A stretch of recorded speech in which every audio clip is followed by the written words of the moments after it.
Fa 25 anys, en el cor de Tordera, va néixer un espai dedicat a la cultura, la creativitat i la comunitat.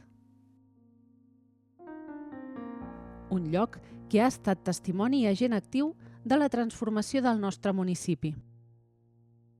Ara, 25 anys després, ens trobem en el mateix lloc, amb la mateixa il·lusió i empenta per continuar el camí que, de vegades, no és fàcil, però sí us podem assegurar que és el més gratificant. Les paraules d'en Miquel, Martí i Pol ens continuen inspirant dia a dia per continuar el procés de transformació des del moviment, la nota, la pinzellada i el gest precís del fet artístic.